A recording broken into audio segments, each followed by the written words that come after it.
মেয়েদের এত জেদ ভালো নয়, কিসের দেমাগ এত? মেয়েরা একটু শান্তই ভালো, লক্ষ্মী দেবীর মতো। সব খাওয়া শেখ, কদিন পরেই পরের বাড়ি যাবি, তখন এত নাক সিট বলে কি দিয়ে ভাত খাবি? পা ছড়িয়ে বসে খাচ্ছিস, দূর গায়ে বিয়ে হবে। এ মা, তোর শ্যামলা যে রং, পাত্র পাওয়া যাবে? মুখের উপর তর্ক করিস, এত টাকা বুকো কেন? মেয়ে তো নয়, একেবারে ধানি লঙ্কা যেন।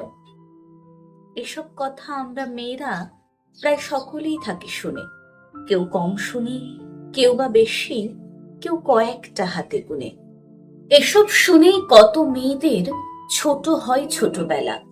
মেয়েবেলা বলে কিছুই থাকে না, সবটা পুতুল খেলা। কেন গো সমাজ, কিসের জন্য এত এক চোখে দেখো? মেয়েদেরও সরল ছেলেবেলা থাকে, সেসব হিসেব রাখো।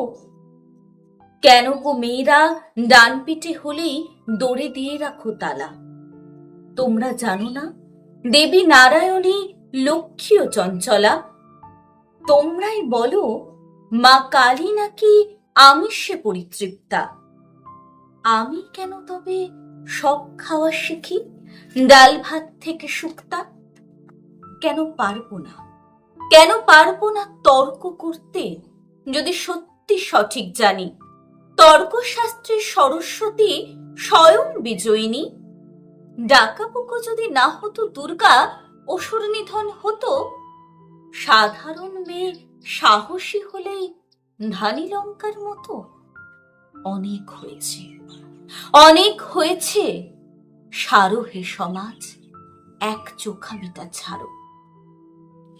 শিশুদের মাঝে লিঙ্গ না দেখে ওদের শিশুই বিচার করো।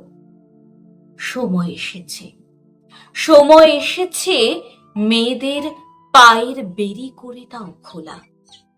এরপর থেকে নারীদেরও থাক অবাধ্য মেয়েবেলা। এরপর থেকে আমাদেরও থাক অবাধ্য মেয়েবেলা।